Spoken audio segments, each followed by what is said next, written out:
Selamat malam, selamat bergabung hadirin sekalian pada acara Ruang Yusron. Pada malam hari ini, kita akan membahas mengenai Citarum dan pencemarannya. Di sini saya telah mendatangkan beberapa narasumber yang akan saya ajak berdiskusi. Yang pertama, ada dari aktivis pemerhati Sungai Citarum, yakni Saudari Ukhti Aulia. Kemudian pihak kedua yang telah hadir bersama kita ada dari pihak advokat industri perusahaan, yakni Saudari Putri Safitri. Dan yang ketiga, saya telah menghadirkan pihak pemerintahan yang akan bergabung pada diskusi kita malam ini, yakni Saudari Dania Amalia. Baik, saya akan mulai bertanya kepada aktivis lingkungan. Menurut Mbak Uli, terkait video yang viral di media sosial, bagaimana tanggapan Mbak Uli sendiri selaku pemerhati lingkungan? Iya, Silakan, Bu. saya tentu merasa sangat concern ya dengan permasalahan tersebut. Ini suatu hal yang harus kita sikapi dengan serius. Masyarakat sangat terpengaruh dan mereka merasa cemas dengan keadaan Citarum. Apakah boleh dispesifikan bagaimana pengaruh tercemarnya Sungai Citarum terhadap kegiatan sehari-hari masyarakat ataupun bentuk kecemasan masyarakat ini seperti apa, Mbak Uli? Ya, sungai menjadi sumber kehidupan masyarakat sekitar. Mereka hidup beriringan bersama-sama dengan Citarum. Jadi sebagai sumber air utama, tentunya masyarakat khawatir kesehatan mereka akan terancam. Saya akan berpindah kepada Mbak Putri selaku advokat industri perusahaan. Menurut Mbak Putri sendiri, bagaimana pandangannya terkait viralnya video yang menunjukkan bahwa adanya limbah dari industri yang dibuang secara langsung ke sungai? Bagaimana Mbak Putri? Dari video tersebut, saya rasa hal itu merupakan hal yang sangat salah sekali, karena hal itu dapat menimbulkan kerusakan pada lingkungan, serta menimbulkan keresahan pada masyarakat juga. Namun kita juga harus ketahui jika tidak semua industri terbuat demikian gitu, di mana banyak industri yang bertanggung jawab serta sadar betul akan isu-isu lingkungan yang ada saat ini.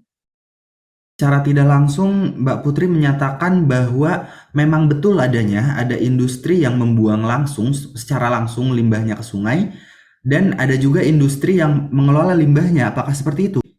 Iya, sebagaimana yang kita tahu dan dari data yang ada juga, untuk 10 tahun saat ini juga banyak industri yang mulai bertanggung jawab, serta sadar betul akan isu lingkungan tadi yang saya katakan juga, sehingga sekarang itu keberadaan dari industri yang kurang bertanggung jawab seperti itu juga menurun secara signifikan. Baik, saya akan menspesifikkan pertanyaan, bagaimana terkait industri tempat Mbak Putri bekerja? Apakah industri Mbak Putri bekerja itu membuang limbahnya secara langsung ke sungai atau bagaimana, bisa dijelaskan Mbak Putri?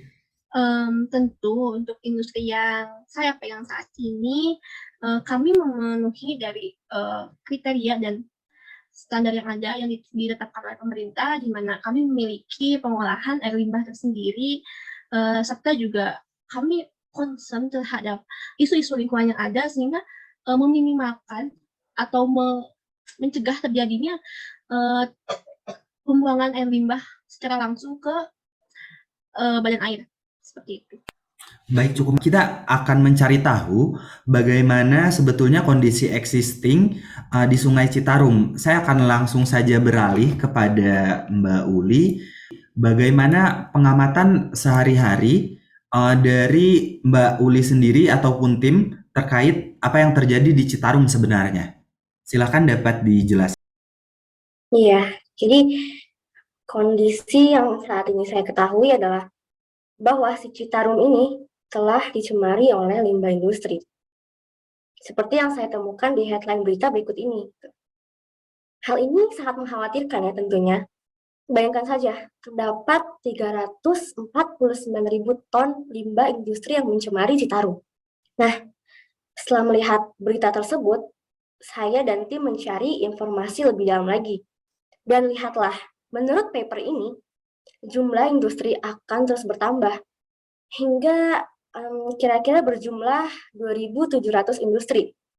Buruknya, pada penelitian saat itu, hanya 47% dari industri yang memiliki IPAL yang layak.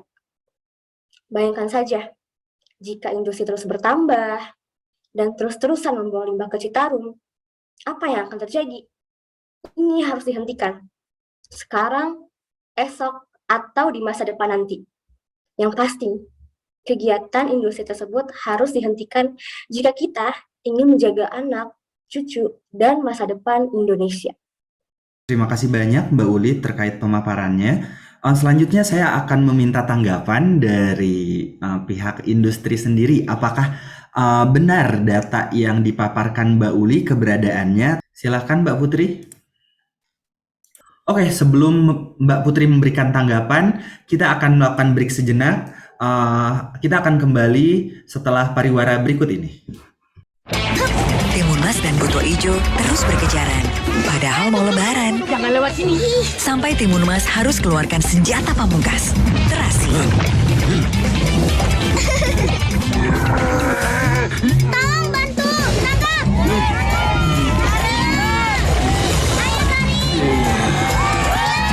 Akhirnya semua hidup damai selamanya. Inilah kisah Marjan merayakan kebaikan. Kembali lagi bersama saya Yusron di Ruang Yusron. Sekarang kita akan melanjutkan diskusi kita terkait tanggapan apa yang telah dipaparkan oleh Saudara Uli sebagai pemerhati lingkungan terkait data apa yang dia miliki. Untuk tanggapannya saya berikan kepada Mbak Putri. Silahkan Mbak Putri. Oke. Sebelumnya mungkin di sini ada yang perlu kita luruskan dulu, di mana berdasarkan data dari DLH Jawa Barat tahun 2020 diketahui jika domestiklah yang lebih banyak mencemari Sungai Citarum sendiri. Salah satu contoh atau penyebabnya itu adalah sampah, di mana di sini dapat kita lihat jika ada 15.000 ton per hari sampah di kawasan Das Citarum. Hal ini dilakukan masyarakat, di mana mereka membuang sampahnya langsung ke badan air. Selain menyebabkan kualitas dari Sungai Citarum yang semakin menurun, maka dia juga menyebabkan persentase banjir di beberapa wilayah di sekitar Das Citarum sendiri. Selanjutnya, juga ada perilaku BABS yang dilakukan oleh masyarakat sekitar bantaran Das Citarum sendiri. Hal ini juga memperburuk dari kualitas dari air Sungai Citarum, di mana BABS ini berupa toilet atau jamban yang dibangun di sisi sungai, serta ada dari saluran di setiap rumah.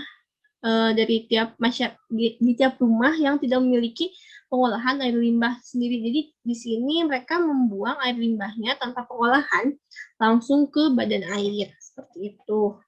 Selanjutnya, sebenarnya dari pihak industri sendiri sudah banyak menerapkan penyelesaian lain dalam pengolahan air limbah. Salah satunya adalah dengan penerapan dari recycle water di industri yang dilakukan oleh salah satu industri, yaitu PNG, perusahaan PNG, di mana PNG ini dia merecycle 18% airnya untuk bahan baku produk mereka. Selanjutnya juga ada program dari mereka yakni Conscious Living, yang merupakan program yang bekerja sama bersama Octopus untuk penanganan dan pengolahan sampah plastik khususnya di sini, sehingga di sini selain mereka melakukan pengolahan air limbah, recycle air limbah, mereka juga memikirkan bagaimana kemasan atau produk mereka ini tidak tidak sampai mencemari atau mencemari lingkungan, salah satunya juga di badan air gitu, seperti itu. Suatu yang sangat menarik ya dari Mbak Putri barusan. Mbak Putri sangat kontradiktif dengan apa yang dipaparkan oleh dari Mbak Uli tadi, di mana Mbak Putri menyatakan bahwa sebetulnya ya faktor pencemar Citarum adalah limbah domestik, sedangkan Mbak Uli sendiri menyatakan bahwa faktor pencemar Citarum adalah limbah industri. Agar tidak terjadi perdebatan yang alot, kita akan mengkonfirmasi terkait kebenaran yang terjadi di lapangan dari sudut pandang pemerintah. Kita akan langsung saja bertanya dan berdiskusi kepada pihak pemerintah.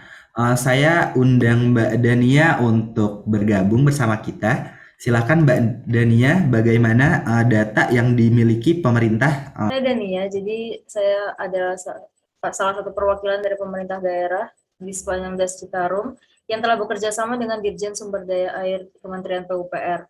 Kami telah meninjau langsung ke lapangan untuk menyaksikan bagaimana kondisi existing di Das Citarum tersebut. Jadi setelah video yang viral yang tadi itu yang telah kita saksikan bersama, dan hasilnya itu tinjauannya tetap tidak dapat dipungkiri kebenarannya bahwa limbah pabrik industri adalah salah satu penyebab pencemaran Sungai Citarum. Namun apakah hanya itu saja? Di sini ada, kita bisa lihat bersama, yang pertama adalah bidang kunci utama. Jadi bidang kunci utama ini pertama adalah pembentukan kelembagaan dan perencanaan IWRM oleh pemerintah. IWRM ini adalah Integrated Water Resources Management atau pengelolaan. Kemudian yang kedua adalah pengembangan dan pengelolaan sumber daya air. Di sini itu lingkupnya adalah untuk meningkatkan ketersediaan air, kemudian meningkatkan penggunaan air agar lebih efisien. Yang ketiga adalah penggunaan dan pembiayaan air. Di sini ada perlindungan konservasi air, lalu alokasi air secara adil agar berbagai bidang dapat menggunakan air dengan merata. Kemudian ada perlindungan lingkungan. Yang terakhir adalah manajemen bencana yang terjadi seperti bencana longsor, erosi, dan banjir. Kemudian selanjutnya ada bidang kunci yang pendukung. Nah, di sini hanya ada dua, karena pendukung yang artinya tanpa bidang pendukung ini tidak bisa dilaksanakan yang bidang kunci utama yang tadi. Pertama itu adalah pemberdayaan masyarakat. Masyarakat harus diberdayakan. Mereka harus disosialisasikan, diberikan pendidikan agar bisa mendukung rencana pemerintah ini. Karena apa? Masyarakat bukan hanya pelaksana dari kegiatan, namun juga penerima manfaat jikalau nanti Sungai Citarum sudah terbebas dari pencemaran. Kemudian kedua, ada tersedianya data, informasi, dan dukungan kebijakan untuk mempermudah pengimplementasian kebijakan-kebijakan yang ada. Selain kebijakan-kebijakan ini, apakah ada solusi nyata lainnya? Oh, tentu saja ada. Yang pertama adalah Green Waterfront, yaitu Green Waterfront ini adalah sebuah solusi untuk mencegah kebanjiran dan pencemaran yang tidak terkendali. Bisa juga untuk solusi pada infiltrasi yang terganggu dengan cara menjadikan sungai dan bantaran sungainya menjadi ruang terbuka hijau. Kemudian ada desalinasi. Desalinasi ini digunakan dengan cara mengolah air laut menjadi air tawar. Ini untuk mencegah kekeringan, eksploitasi air tanah berlebih, dan penurunan muka air tanah. Namun, solusi ini agak sulit dilakukan karena biayanya mahal sebab dibutuhkan teknologi yang canggih. Kemudian ketiga ada normalisasi dan naturalisasi untuk solusi banjir dan erosi dengan cara mengembalikan bentuk sungai ke kondisinya semula, lalu menata pinggiran sungai secara ramah lingkungan. Solusi ini setelah banyak sekali diimplementasikan bukan hanya di Das Citarum saja, namun berbagai das di seluruh Indonesia. Namun pengimplementasiannya belum maksimal karena belum semuanya dilakukan dengan benar. Kemudian ada pemantauan kualitas air secara rutin untuk memeriksa kualitas baku mutu air limbah, dan yang terakhir adalah mengidentifikasikan sumber pencemaran, lalu meningkatkan pengolahan air limbah. Begitu solusi dari kami. Baik, terima kasih banyak Mbak Dania pernyataan dari pemerintah. Sudah dapat kita lihat ya bahwa yang harus kita fokuskan bersama adalah bukan saling menyalahkan, bukan siapa yang paling banyak mencemari, Tapi yang harus kita pikirkan adalah bagaimana cara kita agar dapat berkolaborasi untuk meningkatkan kualitas air dari Sungai Citarum dan mengurangi pencemaran dari air limbah yang dihasilkan baik dari sektor domestik maupun sektor industri. Mungkin itu saja diskusi kita pada malam hari ini. Kesimpulannya adalah Citarum tidak hanya tercemar oleh limbah industri saja, tapi ada faktor pencemar lain yakni limbah domestik yang dihasilkan oleh masyarakat. Kesalahan tersebut dibutuhkan kolaborasi antar seluruh sektor untuk mengurangi pencemaran dari limbah domestik maupun limbah industri. Saya Yusron Abdussalam, undur diri.